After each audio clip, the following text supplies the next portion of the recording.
Hi, I just wanted to make a new video to kind of put on the greeting page for the class. I've um, got to say that first I tested positive for COVID Monday, and my first time getting COVID. I'm under treatment. The first couple days, I really couldn't function, and I'm slowly kind of recovering, hopefully, I think. And um, so I'm trying to catch up. I'm catching up on grading.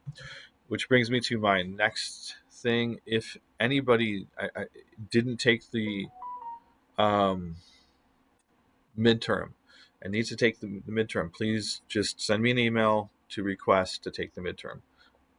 I have no problem opening it up for you.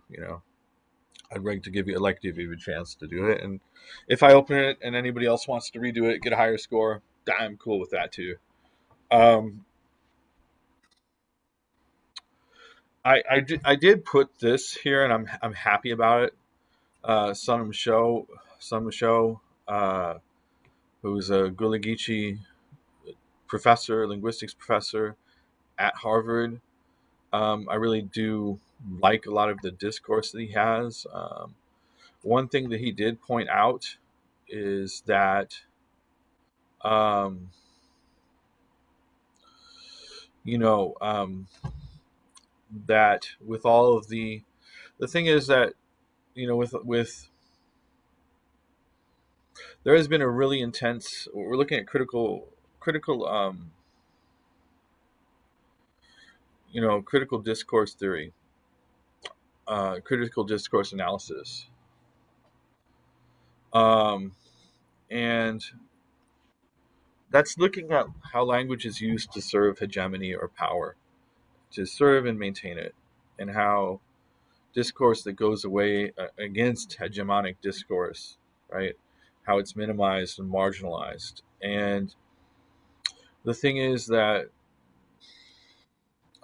since the Hamas offensive on October 7th, and then the Israeli response following, um, there has been a real concerted um, propaganda campaign on the part of the Israeli government, extreme right wing Israeli government,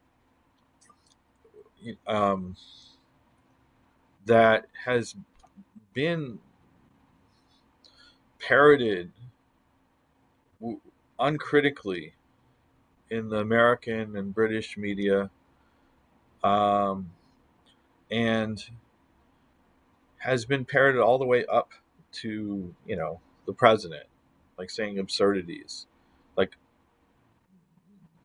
markedly demonstrable absurd things.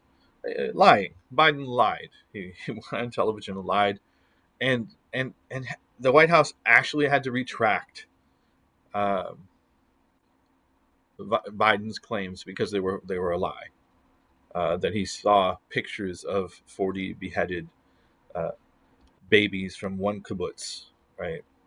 Um, which it was just it was absurd. It was absurd. It was obvious propaganda. It was obviously part of a propaganda, the manipulation of words and ideas to create emotion and image, to create. But it was like so over the top. Like as somebody who studied propaganda for a long time, including Israeli propaganda, including American propaganda, I could go over the whole history of it, going to the literally to the American Revolution, right? And the propaganda in the Democratic, I mean, in the Declaration of Independence, the 27th grievance or against King George, which was exciting domestic insurrections, which were slave revolts, and he's blaming those on King George, and the merciless Indian savages that he stirs up on the borders, right? Those were that racial aspect of the Revolutionary War was what motivated a lot of the quote unquote revolutionaries, because they wanted to keep slaves. And the Somerset case in 1772 in England looked like England was on a course to eventually abolish slavery. and a lot of the elites who were looking to separate from England were slave owners. And also, they wanted to expand. They wanted to take, the 7 Years' War, the French and Indian War had set a boundary for Western pushing west, and they wanted to keep pushing west into Indian land. And so you call the indigenous people savages, and that's been the discourse. I mean, all of our military discourse was shaped. American military discourse is shaped in the Indian Wars, and all these words are used for it. Read Roxanne Dunbar Ortiz's Indigenous People History of the United States for that. But you know, um, I mean, I won't go over the. Whenever you look at the numbers of who's actually killed, I mean, there have been over 500 Palestinians killed by Israelis um, before that offensive from Hamas, and that was, nobody was expecting that. It was a strategic military offensive of people who have been suffering in the largest. Ilan Pappé, the great Israeli historian, uh, calls it the largest open air prison in the world. That's the name of his book. I've read it. There's a lot of Israeli historians and thinkers and journalists who are truth tellers against their own people, right? It's something I do really respect. So in no way, please don't perceive anything I say as anti-Semitic or in any way, because a lot of my heroes are contemporary Jewish figures who speak truth. And they're worth listening to, especially now when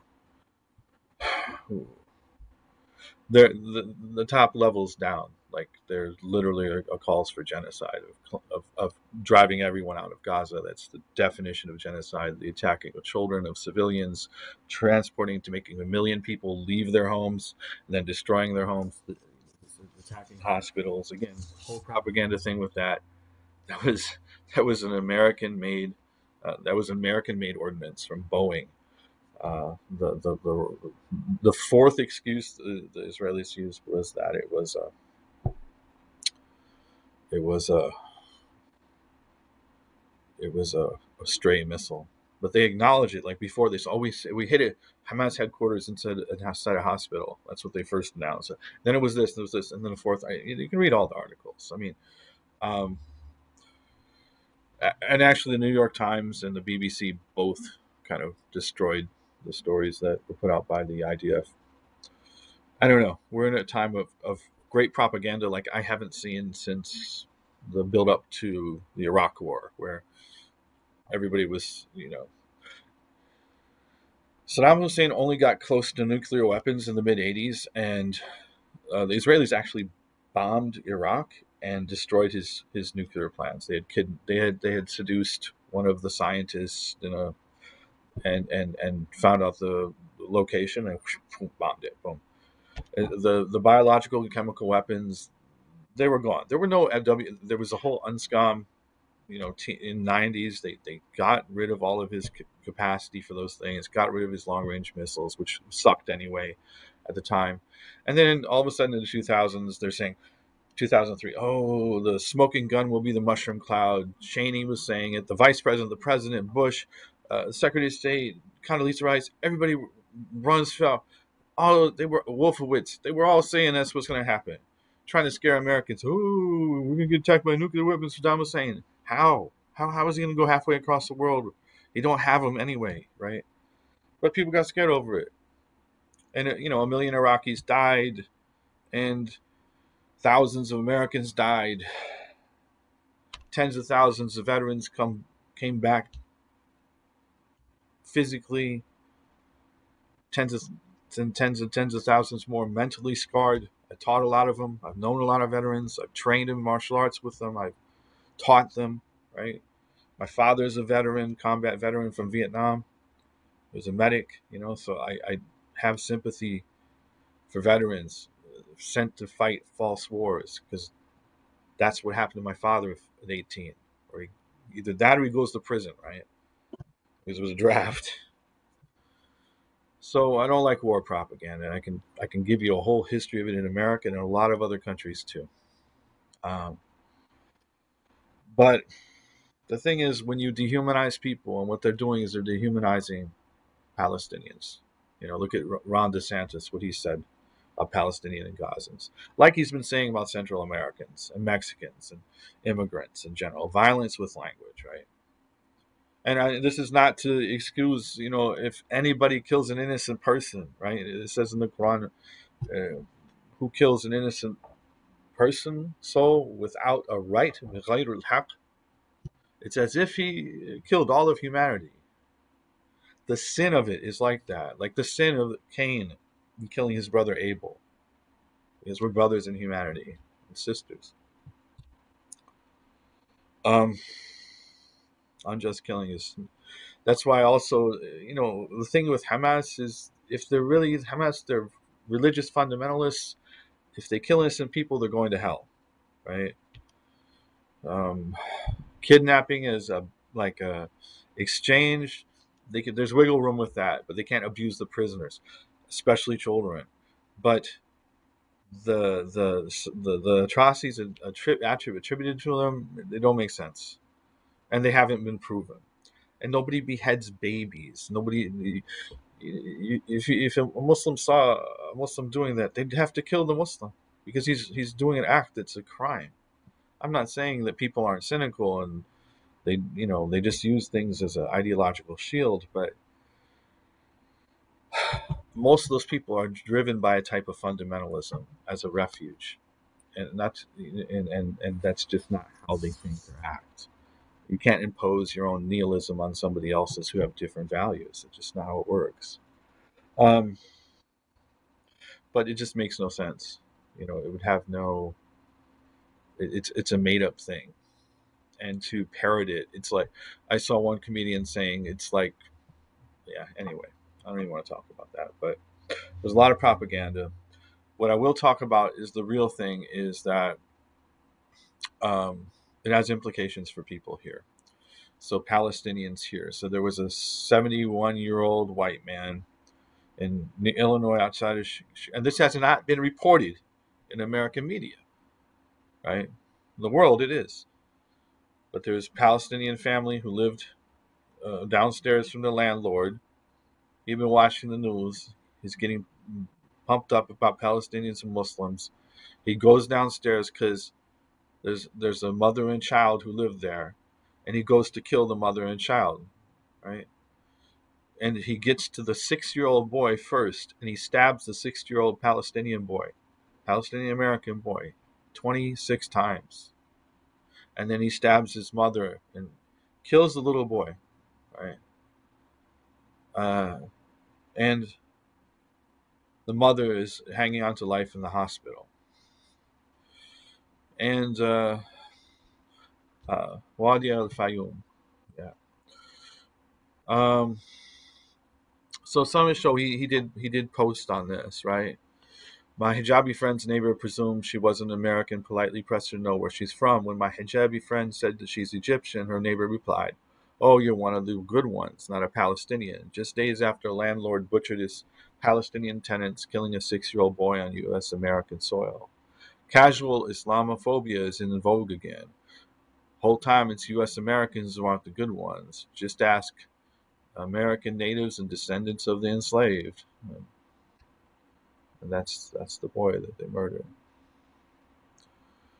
And you know, I mean, in Palestine itself, there are about 1,200 children who have been killed. Half the population of Gaza is children. There are almost 4,000 dead in, you know, in a week, and I don't know how many days. I still have a bit of the brain fog.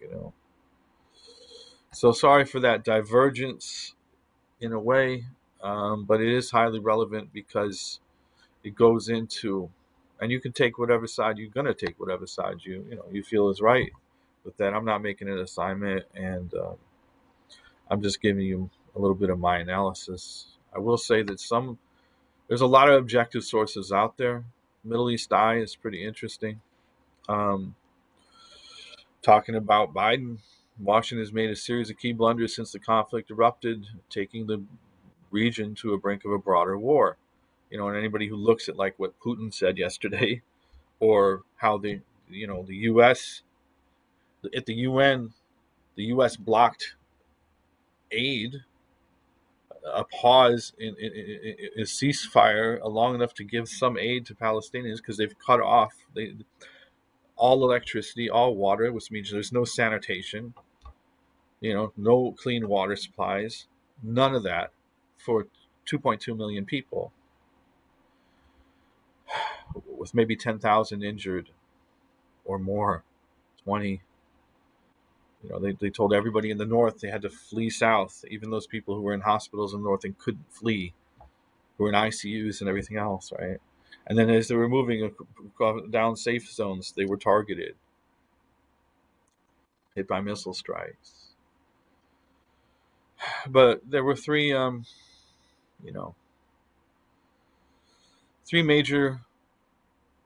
key blunders in response to the Hamas attack. It encouraged Israel to attack Gaza without restraint, and initially it entertained a scenario of a mass exodus of Palestinians to Egypt, which is facilitating genocide and ethnic cleansing, and it brought the Middle East to a brink of a regional war. It's not even strategically smart. It's not tactically smart. This is just stupid. If you're a Machiavellian, just don't believe in anything, nihilist, it's not a smart thing to do. There's a lot of objective analysis and interesting things to look at. But critical discourse analysis, if you're looking at it, power relationships and language, that's where you start. So I don't mean to impose my values and my perspectives on anybody, but I do hope you'll think about them.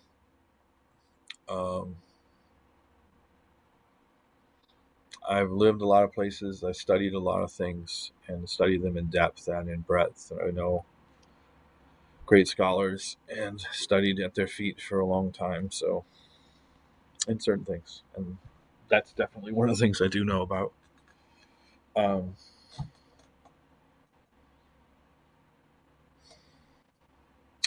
I literally studied linguistics with people who are now PhDs in linguistics, Rhodes scholars with 10 kids from Gaza, who was, and my friend who I studied with who did his PhD. He was actually, in 2014, there was a big press by the Israelis in Gaza, and they killed over 2,000 Palestinians, including over 500 children. I mean, it was, I think, under 100 Israelis who were killed, and I think there were 3 children killed, right? Which is usually the toll. Like, that's usually the proportions. It's usually 10 to 20 to 1, sometimes 70 to 1, as far as Palestinian deaths. So this offensive out of the prison of Gaza was a strategical, like, it's mind-blowing for the Israelis because they think that they had crushed and imprisoned these Palestinians because they can largely punish them because they have, they get $3.9 billion a year in U.S. aid grants, and usually $5 billion a year in loans that they don't have to pay back from U.S. taxpayers, most of which is used to buy U.S. military equipment, all the planes, the bombs, the missiles, the helicopter gunships. Those are all Americans, right? And so they use those, and the Palestinians have no equivalent. They have like small arms and some really crappy rockets, and so nobody thought they could do that. And the thing is, that's all legally their land that's been taken from them. It's not they're not going into somebody else's land. That's their land. I mean, Palestine was 4% Jewish in 1895, and those were Arab Jews. They spoke Arabic. Hebrew was a dead language. It had to be revived with Arabic. Without Arabic, it couldn't be revived. It was completely dead. It wasn't even a fully understood liturgical language. And so, and there is not like a ancient, like the Muslims don't have ancient anti-Semitism. Muslims and Jews got along very well. Christians and Jews have the anti-Semitism issue historically in Europe. So, but modern white settler colonialism disrupted all that, and I'm just making that it's a giant topic. But when you look at critical discourse analysis, all of that comes into play, and it comes into play when we're talking about sociolinguistics on a lot of levels too. Anyway, uh, okay, so I have no idea how long that I have just talked. There's no I don't see the timer here. I'm sorry. Anyway, we have psycholinguistics, neurolinguistics, language in the brain. This is something really, these areas are just expanding so much. And the Open Virtual Linguistics Campus out of Germany has a lot of stuff on this if you're really interested in it. My oldest son was really interested in neuroscience, and I was just amazed at how much uh, it's developed since when I studied linguistics initially. Week 11, we're getting into first language acquisition. This should help a lot of people in child development. It should have some common areas. And I only have a certain amount of stuff. Obviously, I could put a lot more. Week 12, second language acquisition. 13, second. These are really important for teaching. Um, I just wanted to check in and put something on the homepage. And I I do hope you don't feel imposed upon in any way by me kind of explaining these positions, but it's very hard for me right now. Um,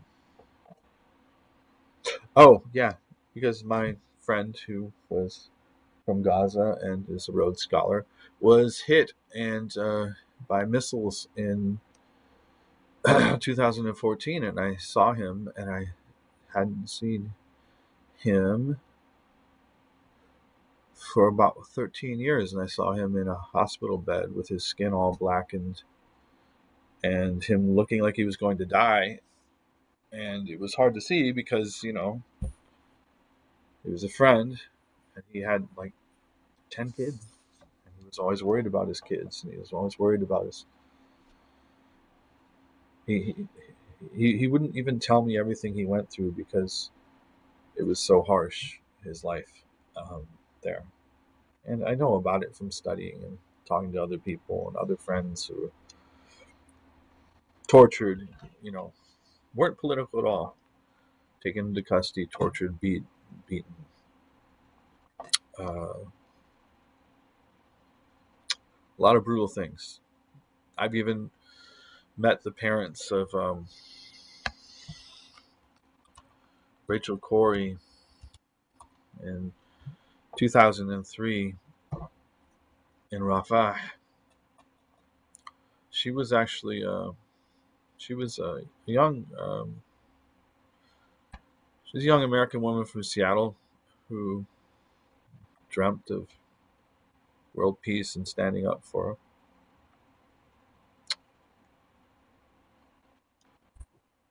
the oppressed, and so she went to protest home demolitions, illegal home demolitions in Palestine. Israeli soldiers were using bulldozers to destroy a doctor in his family's house, and she was in front of them with bullhorn and her orange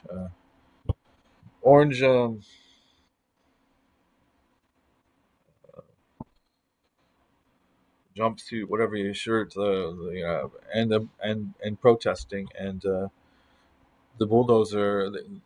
They murdered her. They ran her over. They killed her, and her parents came with the Palestinian. Her parents are a normal white family. Didn't didn't know anything about what their daughter was doing in any depth, and picked up on a morning their daughter, and yeah,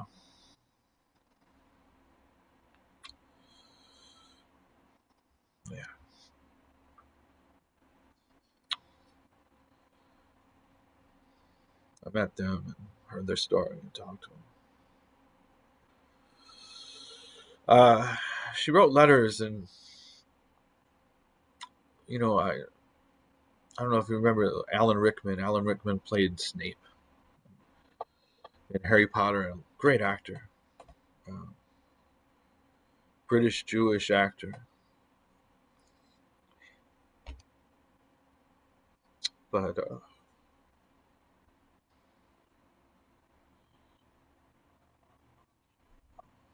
they made a play from her letters, and they made a play from her letters, and uh, they couldn't get it funded, and put onto a put on get it put onto in a playhouse or whatever. And Alan Rickman funded it and got it hooked up, and he passed.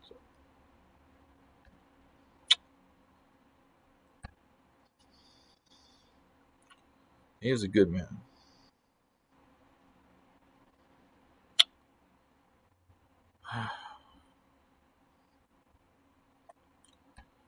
So, I mean, I could tell you a million ways in which this has impacted me, people I love, people I consider heroes. But I'm just going to put a little note on it that that if you don't feel like watching it, I'm fine with that. Just wanted to do a checking in type thing, and I'm going to do another one that's just more strictly on the subject matter. Okay, y'all take care.